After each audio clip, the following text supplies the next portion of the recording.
Cake's got it. Dares again. Emperor Mini got the touch. And Addy. There it is. He says, Cake, I planted the flag. Like, you got this. But it's going to be Addy who pops over. So dangerous. Everyone's so deep in the red except for Addy Meston. This is kill percentage across the board. Cake coming in here, picking up that attack. Ooh, Addy Meston almost converting off of it. Cake really going for the kill on Slug with a weapon throw. Is Addy Meston ready? US is out! Slug is out! Addy Meston and Cake! They're your EU 2v2 summer champions! And it's usually Effie's usually the one. It's usually the heroes.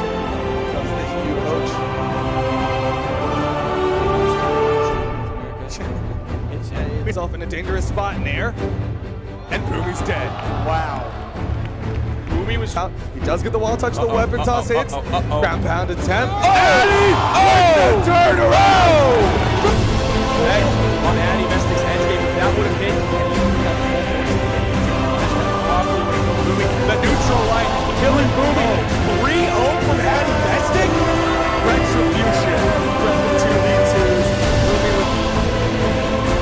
I'd like to introduce to the stage, all the way from Finland, we've got Addy Meston! I'm telling you, Boda's voice, it's gonna hang on exactly as long as.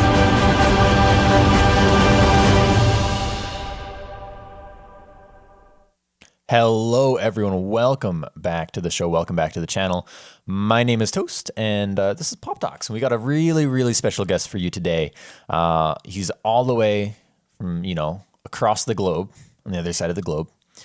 He's the European Championship winner. Well, this guy has gotten, first place in twos in the Spring Championship, first place in twos in the Summer Championship, third place at Shine, fifth place in doubles at Shine, fifth place in the Spring Championship in the solos, was the second place solo winner at the BCX, World Championship Expo, was second place also in 2v2s there.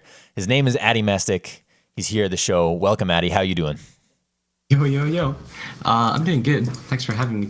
Yeah, my pleasure. My pleasure. It's super cool to have you here. So, I got a couple questions. I know I asked some of them before the show started, but you're European right now, so you're in Europe right now. So for you right now, it's not 11:35. It's 6:30 p.m. Right? Yeah, correct. It's a good time. It's a good time for this type of show. Nice Sunday evening. Yeah. So welcome to the show. Typically, the show runs about 45 minutes to an hour. We just like to pick your brain about some stuff that's kind of happened to you. I have some video clips, mostly which I just showed for the intro video, and I'm going to look through your Twitter a little bit and look at some of the things you've tweeted, because why not? Why not? Sure. I really like the video. It was cool. I had fun making that last night. Got to rewatch a lot of BCX, and that's always a good thing. Something that's hard for me to do sometimes. Oh, I can believe it. So here you are, probably like the number one European player in the world, in Europe right now. I guess currently, yeah. And I kind of want to see, like, when did you start playing Brawlhalla? It was actually a very long time ago, back in March 2015. So I guess I'm one of the oldest surviving top players. So March in 2015, was it? So that it was back when it was closed in closed beta then. Yeah. So how did you find it? Do you know this League of Legends streamer / YouTuber called Kiori? Yes, I think so. Yeah, he was like streaming Brawlhalla one day, and I was like, what is this game? It kind of looks like Smash Bros. I played Smash Bros as a kid on like Wii. I never played it competitively or anything. I just thought it was a fun game. So I saw Brawlhalla, saw that it's some closed beta game. I bought it on Steam, because back then you had to either you got a beta key from someone or you bought it from Steam. Like you bought the Founders Edition. So I bought the Founders Edition, hopped straight into ranked. I was like, man, this is cool. I like climbing ranks. And yeah, I kept doing that for a long time. That's awesome. So way back March 2015, I mean, a totally different game at this point from back then. Yeah, who, for sure. who were for you sure. playing? What legend were you like? This is my legend. Uh, when I jumped into the game, I saw Hattori. I saw like the ninja character, 8 movement speed. I thought, yeah, that's what I want to be. I want to be like super fast, run around, hit everyone. I played Hattori for like a few hundred games. I didn't touch anyone else except Hattori for like a few hundred games. And then I started branching out to other characters, but Hattori was the first Cool. proper character for me. Yeah. And so now eventually you play a lot of Val, right? Yeah. What is it about Val that you like the most? I mean, definitely has to be the gauntlets. That's been like my signature weapon since pretty much the release of Wu Shang, I guess. And she has sword. Sword's like good all around. Good stats, good sigs. Like she doesn't really have big downfalls, you know? I've always been a fan, and when I say a fan, I mean I've always been caught by the how long the gauntlet side sig is. I feel like it never stops. It's just keeps going a little farther than you think every single time. For sure. It definitely catches people off guard. Yeah. So, do you have other esports? So you're obviously like a Brawlhalla esport kind of guy, but do is there another game that you play, other esports that you're into? I actually follow a lot of esports. I don't really play anything on esports level, but I follow a lot of fighting games, Street Fighter, Smash, and then I follow like League, Overwatch. I'm really into esports. I just love following it. CS:GO, all that stuff. Cool. And when it comes to playing, I guess the closest of being good for me is Battlerite. I'm like mid-diamond in that, or was mid-diamond. So that's like a decent top 1000, I guess. Yeah, that's I mean that's pretty sweet. I tried playing Battlerite and it doesn't I couldn't figure it out. It was there's too many things happening for my simple brain, for my old simple brain. Were you ever into MOBAs? Or? No, actually I never Okay. really played any MOBAs. So I see. I could see how it's a bit confusing getting into it then. So I feel like a lot of people like transition from MOBAs to Battlerite. MOBAs are like a bit simpler to understand, and that helps. yeah, it's cool. Do you follow any like IRL sports, like traditional sports? No, not really. Unless Finland is playing, I guess not. It's just a thing here to always like follow what your country's doing in sports, but Right. I can understand that. I'm the same way. yeah. With that. Cool. So you watch a lot of esports, you follow a lot of esports, you play a lot of Brawlhalla esports, you play some Battlerite. What are the things that you do outside of video games? I go to school. Go to school. That's pretty much it. Right now, I don't have anything else major going in my life, except I just moved like to my own apartment. I've been like figuring that out for a couple of weeks now, but Yeah, you made a tweet with some keys. You say Right. got keys to my own apartment, which is super super cool. And you say it's sponsored by Brawlhalla, so yeah, that was kind of the joke. I mean, it definitely helps what I got from BCX to move to my own apartment, but I was like planning it either way. I mean that's it's kind of fantastic Yeah. to have that thing. And is that because of the money that you've won during tournaments? Like I say, kinda. It definitely helped me like have security of living in here, but I didn't really have enough space to live with my parents because they're moving to a smaller place. So I figured I'll move to my like own place anyway. Cool. First of all, congratulations on moving out. That's wicked cool. That's wicked awesome. I'm super glad. With your parents, I love touching on this because when I I'm not that. I don't think I'm that much older than you. But when I'm. How old are you? I mean, I'm 23. 23. Yeah, not that much older. I'm 18. So Okay, cool. So maybe it's maybe you experienced a little bit of this too. But when I was growing up and I was in high school or middle school or anything like that, if I had told my parents, I'd been like, hey, so like I want to, you know, I like this. I like playing video games. I want to make some money playing video games. Like, you know, I'm pretty good. They would have been like, you're full of it. Absolutely not. I had a strict limit. I could play 2 hours of video games a day on the weekends. No video games on the weekday. Like, right. how? Yeah, that sounds about familiar.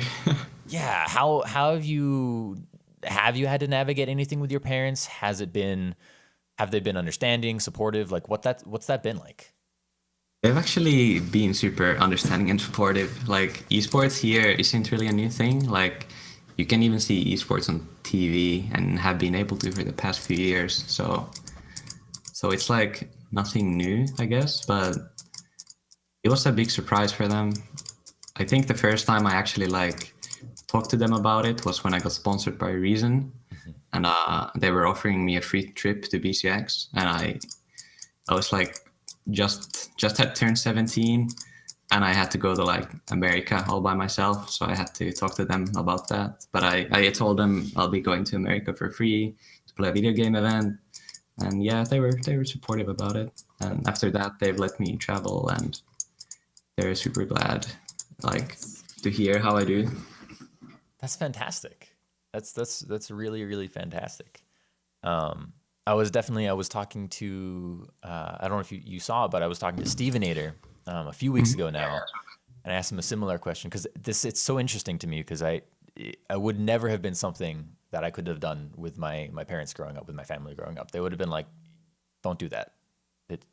Yeah. You know, they're older people. They don't really understand it. And he had a similar experience. He was like, you know, once I started winning and showing that I could do it, they supported me, which is kind of cool. Yeah. What was it like your first time coming over to the United States for BCX 2016, right? It was really surreal.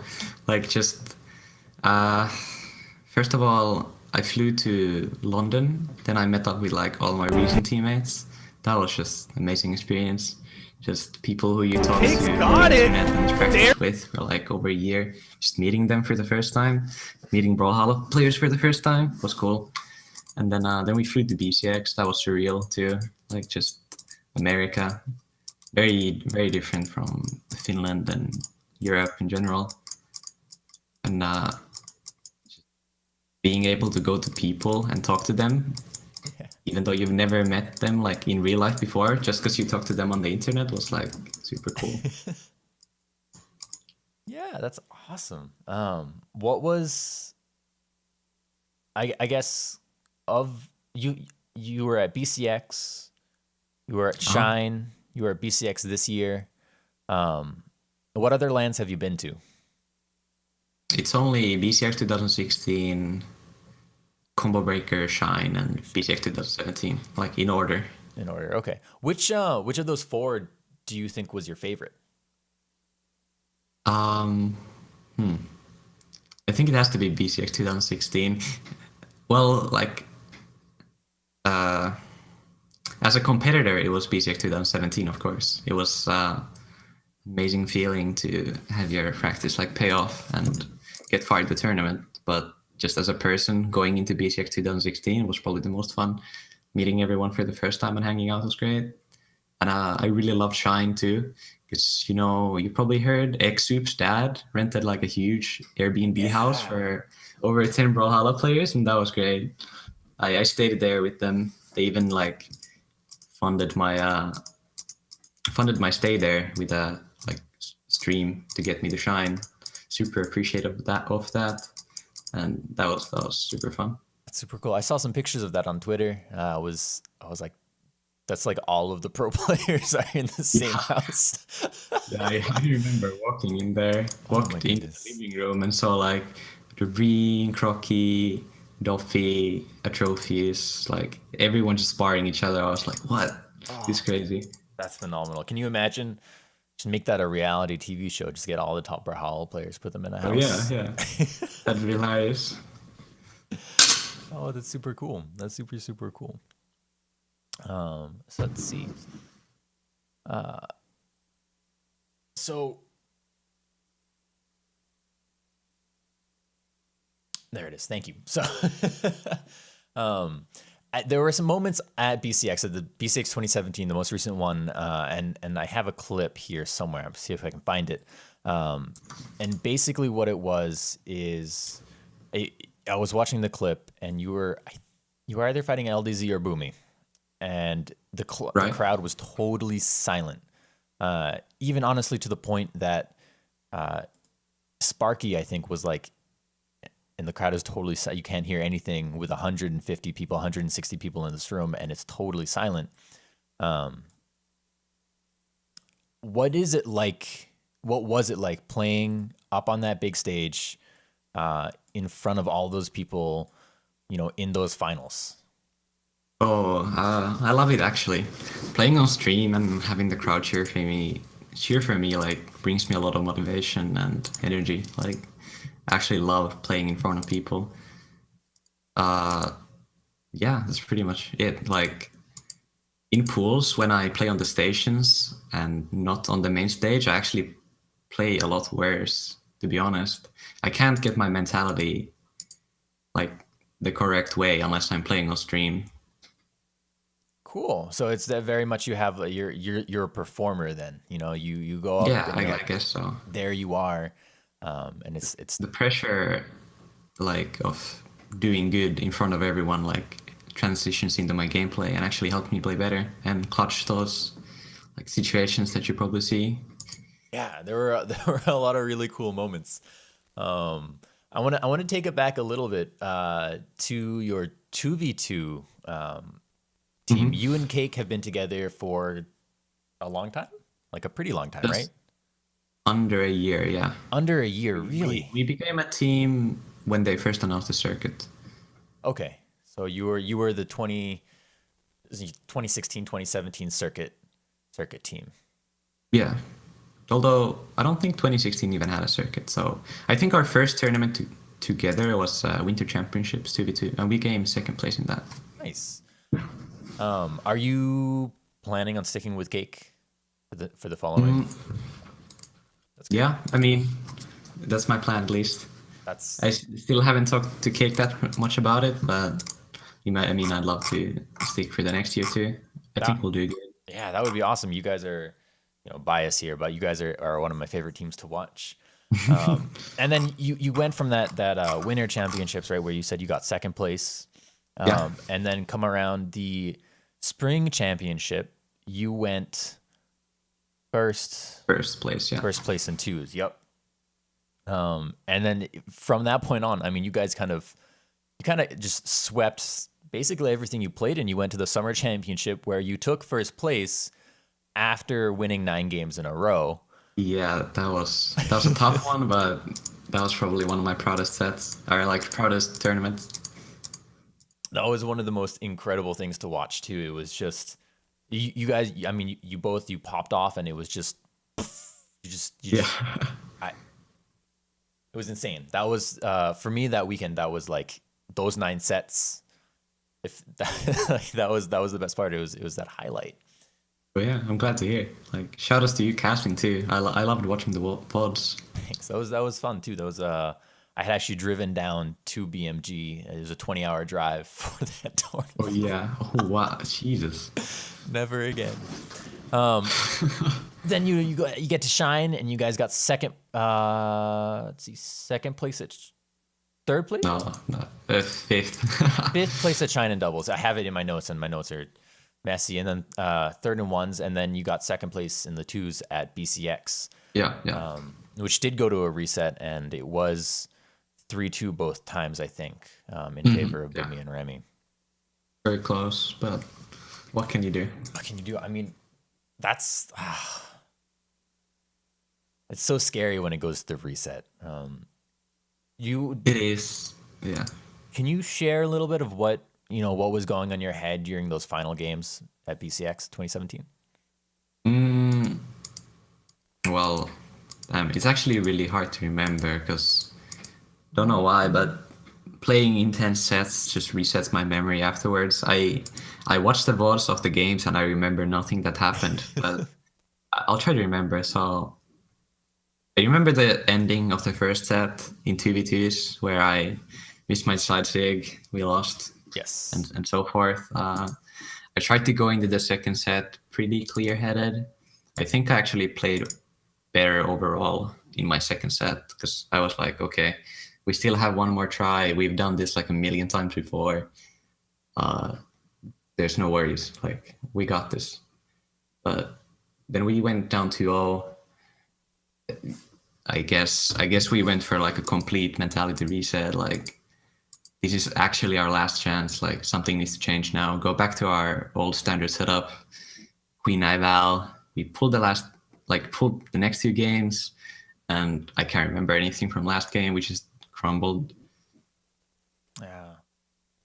How much of when you're playing, how much are you affected by the mentality of the event of, you know, getting knocked down a few games or winning a few games? How much do you think that gets into your head or factors into your playstyle?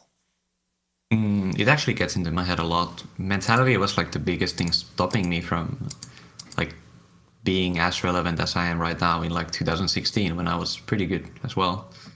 I just had trouble with losing and not tilting, keeping my head clear and like actually putting everything I can into the game.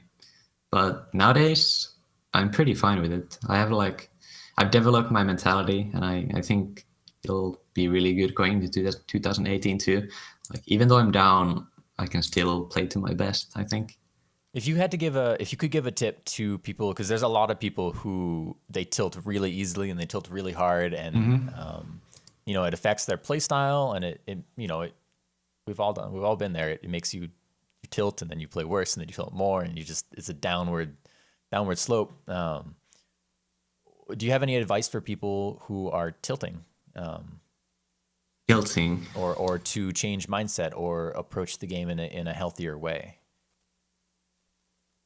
That's a tough one because like all the methods I use aren't really like conscious. I don't have like a thing. I just do. It just gets better over time. But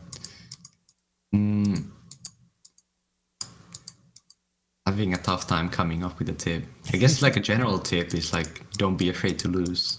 Like, losing doesn't matter. You'll get better from losing. I guess that doesn't help with tilting, really. I mean, it might. If you're playing ranked and you're tilting, just don't be afraid to lose. Like, every time you lose, you get a little bit better and you'll, like, have an easier time winning the next time.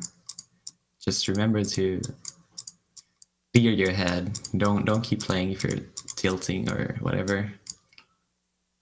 Yeah, that's fantastic. Don't be afraid to lose I mean, you could put that on a shirt, I think, or like stickers. Don't be afraid to lose, and then just Adimastic underneath it. Like, that's I guess just a general tip. Yeah. And I can definitely see where that would help improve kind of mindset. If you're coming at losses in a different way and seeing them in a different light, I could see how it would maybe tilt you less. There's one moment, more than one moment, but there's a moment where Effie comes up to you in BCX, and he coach. I'm assuming he was telling, like, coaching or something. Yeah. What was he saying, or like how was it helpful to have him come up there? I think he gave. Did he come up in both 1v1s and 2v2s? I can't remember. One time, I have a clip. One time I remember him saying, "Oh, do you want to show the clip first?" Yeah, let me show here. Effie coaching. But he's got to be careful. He's got his back to that island. Neutral stick connects. LDZ, one game away. He is feeling it. Saying thank you to Boomy. Effie on the way up, coming in with the run-in. This is the grand finals. Effie comes up. And it's usually, Effie's usually the one. Like, he's usually the EU representative that comes up. He's the for EU coaching. coach. His slick back hair.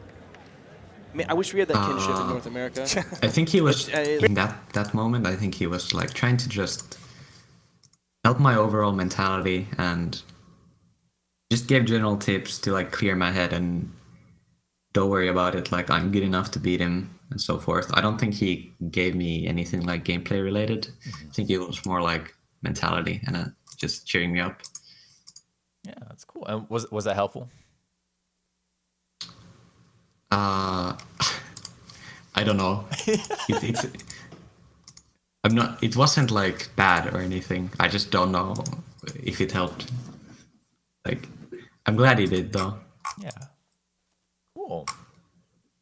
So you're gonna play in in the next season, in the next circuit. You tweeted out about it already. It's your pinned tweet. I can show it up here on the screen. It says BCX motivated you a lot to keep competing in Brawlhalla. You're excited for 2018 esports. Gonna go for first in 2018, which is awesome. Super cool to hear.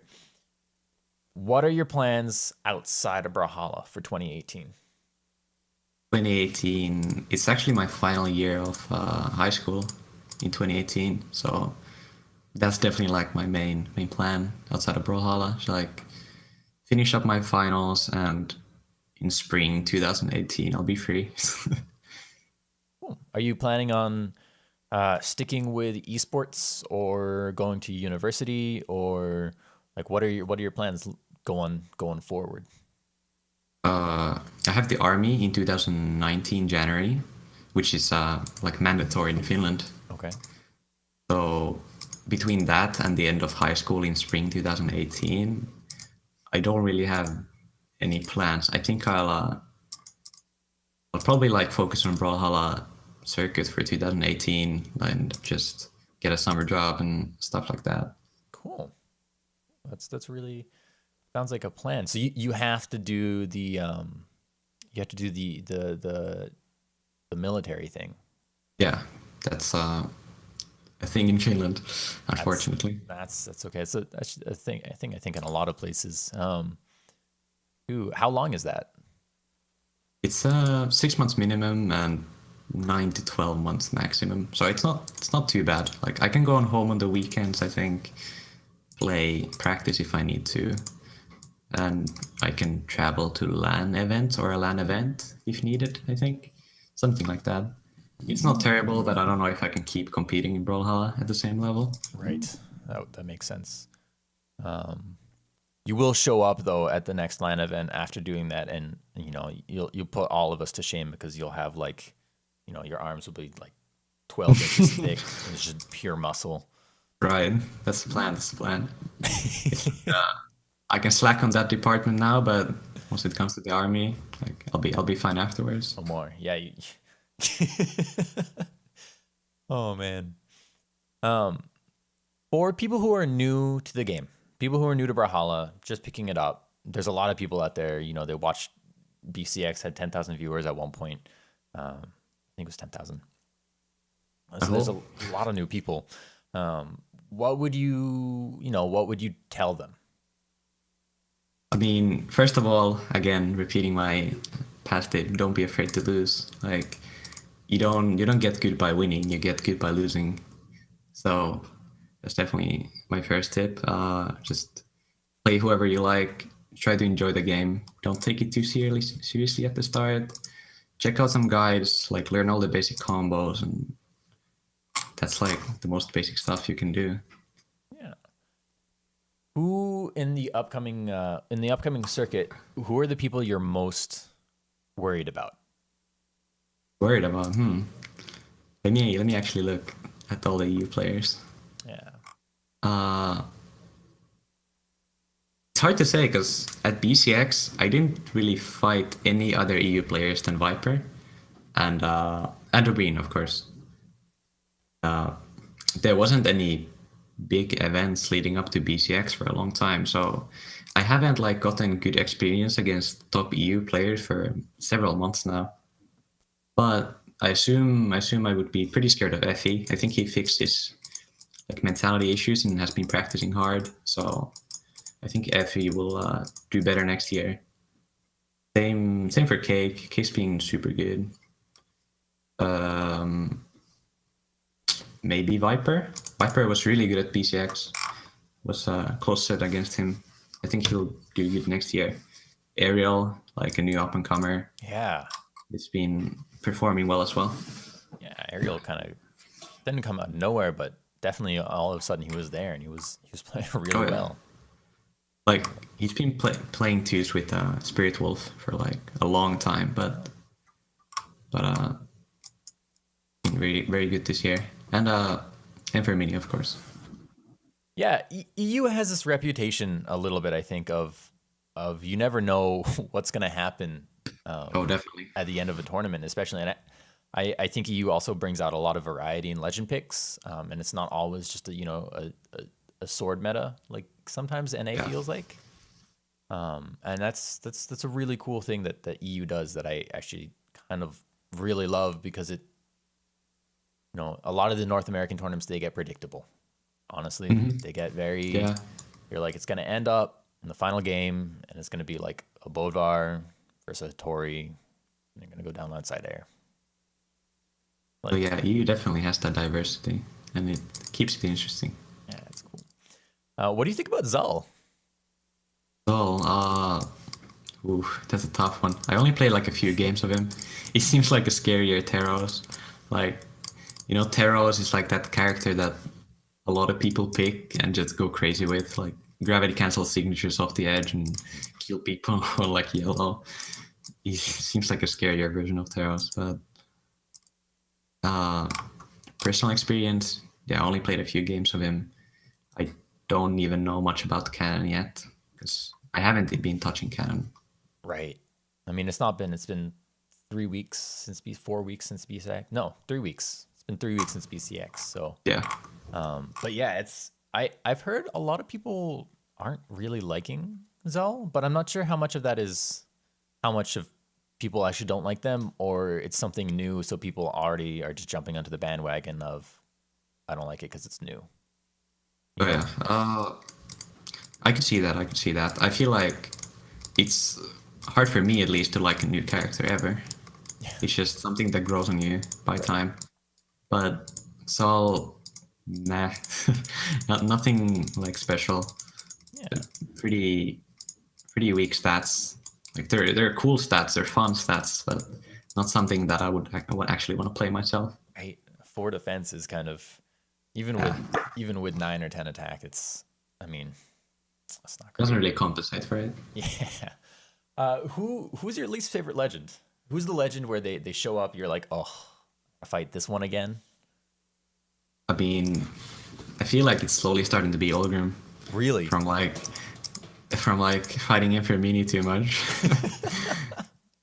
There was a time where me and Infernmini would face far into like every EU tournament, and I would just keep losing to his Olgrim, and that gave me small PTSD there. And just Qatars always haunt me too. Asuri, for example. Oh god, Asuri. Very legend. Man, you don't mess with Olgrim. No, dude, Olgrim is just kind of brutal.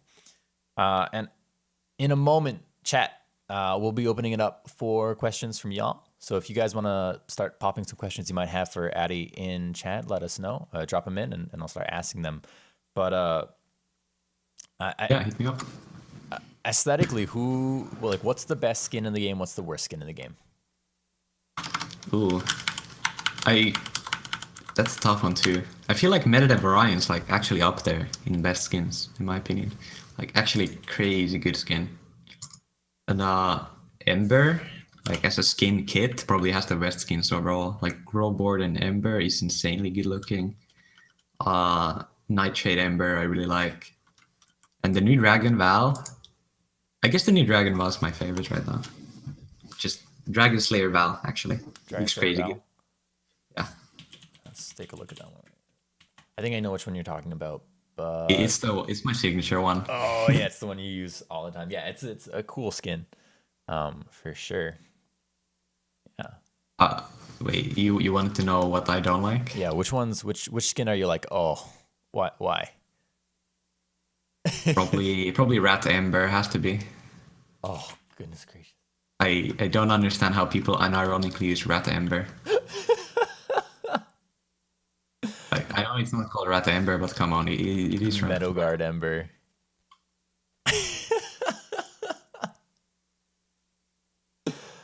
Oh man, everyone hates that skin. Yeah. No, for a reason though. I'm with you. It's not my favorite skin either. I mean, it came out and everyone's like, why would anyone use this skin? Yeah. Oh, goodness gracious. People do. I'm sorry, but I'm right. Oh. There's like other not so good ones too, but I haven't kept track. Like that's just the first thing that pops into mind. So. Oh man. All right, so I got a question from Unique. It's kind of an open-ended question, but Unique is asking, what are the Val secrets? Val secrets. I don't really like believe in mastering a character. I just like think you need to learn the weapons properly, and if you know the weapons, you just know any character that has those weapons. But like gauntlets and sword, that's a tough question. But I think for gauntlets, for both weapons, I guess you just learn their options and their dodge punishes and combos and so forward, and get comfortable with Val 6 and how to use them. I don't know, pretty open-ended answer to it, but That was a very open question. I think that's a pretty fair answer. I got a question here from Homie642. Homie's asking, what do you think about gameplay such as passive styles and wall hugging? I don't really mind. I don't think you should separate players by their play styles. That's just making an excuse for yourself. Like, oh, I'm fighting a passive player, that's why I'm doing bad. No, I don't think that's how it works. I think you should like look at every player the same way and try to go from there. Like whatever is allowed by the game is like a completely fair way to win in a fighting game. So if they're being passive, then you're just gonna have to deal with it, even though it's harder than beating aggressive players. How do you deal with passive play? Well, I don't even know, because I don't even know what counts as passive play anymore. like I said, every player is the same to me. You just take it slower. You like bait them out or something. If they're waiting for you to do something, you make it look like you're doing something, and then they react to that. Right? Right. Okay, cool. What do you think about controller versus keyboard? This is from Grave Rage Gaming. It's just comfortability and how seriously you want to take the game. I think unless you actually want to compete in like top 8 level in tournaments, I don't think you should care. It's just comfortability.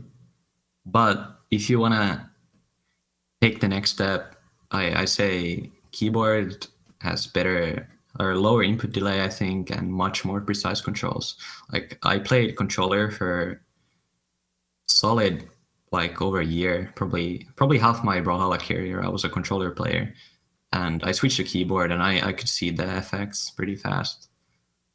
It made me a better player. It's really cool. I did something similar. Probably don't even have close to as many hours in the game, but I played controller up until like a month ago, and then I switched over to keyboard. Mm-hmm. And that first week, I was like, "This is awful. How does anyone do this?" Oh yeah, you just gotta get past that. But now I'm like, this is it. It just feels more accurate. Like I'm actually, the things I'm thinking are what I'm able to like do in the game. Yeah, it's more accurate for sure. It's just a lot of people have trouble like getting past the first 2 weeks of actually switching, because they think like, I'm never gonna be good again. Like I have no idea what's going on. I'm so bad. It's just because you don't like have the muscle memory and all of that. Yeah, but it's cool. And I mean, at this point, I think the only pro players I can think of who haven't switched, Starlight still plays controller. Yep, Crocky and Doppy, and I think they just split up, right?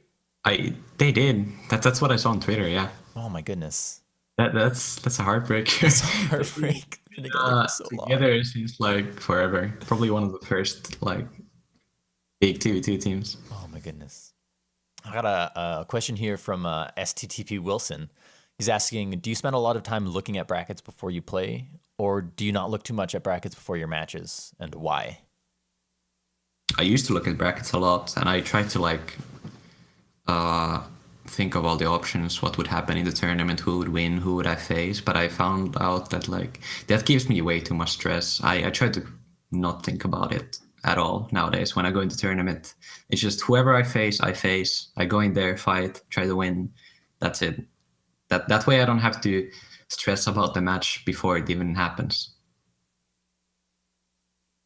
So, I mean, but you still have to report your scores to Smash GG, right? So Yeah. do you just try like, not to look at the other people around you outside from like who's directly next in the bracket, or? like I look like a little bit before I need to play and so forth, so on, but I don't like try to think about it deeper than that. Like my next game's up soon. It's either like the winner Daiku, whatever who wins. I play the winner of that. I don't want to stress myself out thinking about how the game's gonna go. Cool. So I think I'm looking here to see if I have anything else I want to ask. I mean, I do, but you're a free agent right now. Yeah. Used to be with Reason for a while. And then right around Shine, they dropped Brawlhalla entirely, right? Yeah, probably one of the most questionable decisions in Brawlhalla esports, but which is super unfortunate considering that, you know, you guys kind of swept house for the rest of the year. We came from winning summer championships into being dropped the next week. It was confusing, but ridiculous. But you're a free agent now and you're looking for sponsorship, right? Yeah, correct. So I'm looking for one for 2018 so I can keep traveling and competing. Sponsors, this guy right here. Yeah. Hit him up. Sponsor him. He's really good at the game. Like really good at the game. Worth it.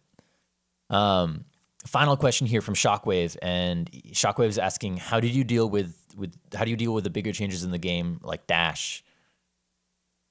I usually have like a tilt period from when the change comes. I think I suck. Then I like take a break for like a week or two and try to come back like open-minded about it, and usually that works for me. Like just come back open-minded about the change, like accept this is the game now, this is what it will look like in the future. I will have to adapt if I want to keep performing, and there's no other choice than just learn it. Just learn it. Do it. Yeah, buckle down. I would say it's kind of a mentality thing, I guess. Yeah. Just learn it. Just keep playing. That's awesome. Cool. Well, folks, I think that's where we're gonna kind of cut the show today. This is Addy Mestic. He is the European, I think potentially the #1 player right now in Europe. Dude's really good, even in the world. You can look at his placings in the last like 4 or 5 big tournaments, and they've all been top 8, if not top 3. Thanks so much for coming out onto the show, Addy. Really Thanks appreciate very much it. for having me. This has been a lot of fun. The show will be up on YouTube and also on SoundCloud as well in the next 2 or 3 days, and that's going to be it for this week. But folks, my name's Toast. This is PopTalks. We'll be back not this Wednesday, but the following Wednesday with another person to interview. Thanks again to Addy Mestic for coming out on the show and sharing his stories and his life with us. Congratulations again on moving out. That's wicked cool. And Thank you. as always, folks, stay crispy.